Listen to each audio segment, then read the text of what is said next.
Hello, Rebecca Zung, divorce attorney here with you again today. And today's Tuesday, so it's Tuesday Divorce Tactics. Thanks for joining me again today. Today I'm going to be talking about how to deal with pets and divorce.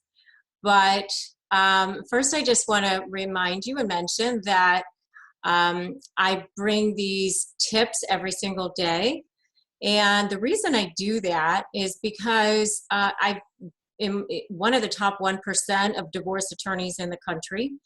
And one of the things that I saw in my practice is that people don't have access to really, really good legal advice unless you have lots and lots of money.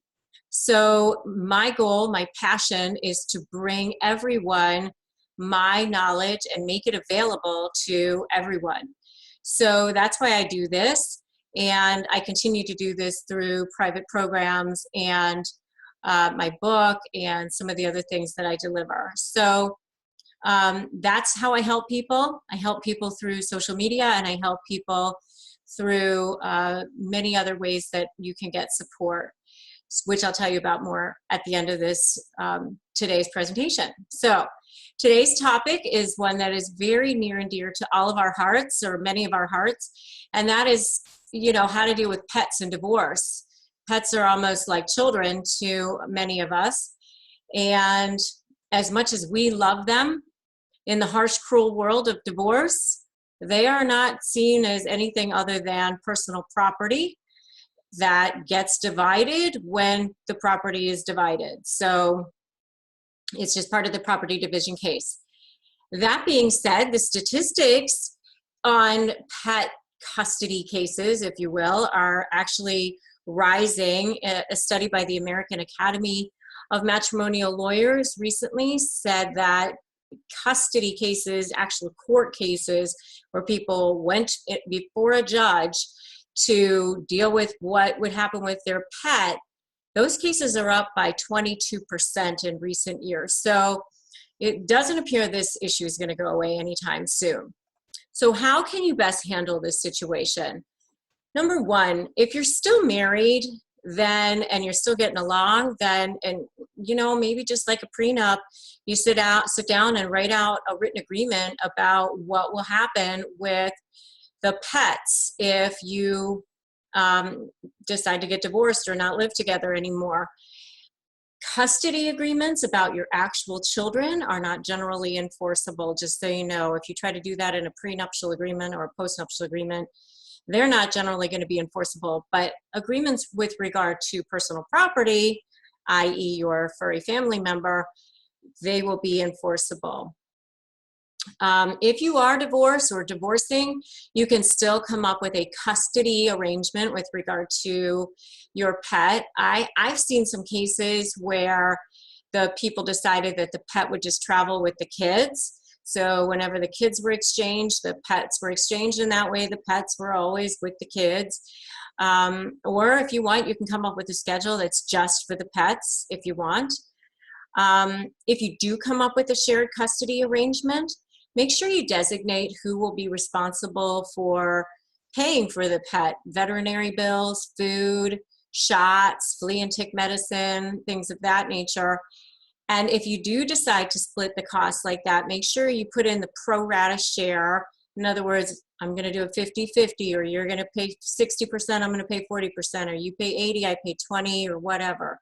And then make sure you include language that says something like, if one party incurs a bill and pays for the entire bill, then that person has 30 days to present the paid bill to the other party, and then the person has 30 days of receipt to reimburse the other party. So that's how you deal with that. If a judge is forced to make the decision, then the judge will have to look at things like that indicate who's more the owner of the pet, like the adoption papers, or who paid more of the bills or the expenses, or who cared more for the pet, and other indicia of ownership. That's like the worst of the options, I think, because, if it's the family dog and one person always fed the dog, does that mean that that dog really belonged to that person? I don't really know. But you know, the judges are going to have to come up with some way to try to figure it out, and it's not usually the best thing. So if you can come up with an arrangement yourself, that's really the best thing. And a lot of people, you know, in the end, they just decide that one person can keep the dog or the cat or the parakeet or whatever it is, and the other person will just go get a new one, or maybe have visitation rights and get to see them every once in a while. So in the end, please remember that these pets do need to be cared for. They need to be cared for continuously. And so if you're the one who has this long, grueling work schedule and the other party is maybe not working as much or home most of the time, don't like take the pet just to spite the other person and then have the pet sitting home alone all day. That's not necessarily fair to the pet. So, you know, just like the rest of the case, a little bit of common sense, courtesy, consideration, respect, it goes a long way toward you getting toward that goal of that amicable, inexpensive divorce that I know that all of you want. So, and really the end goal is to get you that much closer to being able to starting your new life. So that's my presentation for today. One of the other ways that you can take control of your divorce is by looking at some of the things that I offer. I have a range of services at www.breakingfreefromdivorce.com. Including the Core 4 series and the Core 4 Plus Kids series, Skip the Hassle, Save the Fees, Take Control of Your Divorce. I'm also giving away a free copy of my best-selling divorce book right now. You can also get that by going to breakingfreefromdivorce.com and just clicking on the button that says, yes, I want my free book. So thanks for joining me today. If you enjoyed this presentation, make sure to go over to my YouTube channel and hit subscribe so that you know when I've uploaded a new one each day.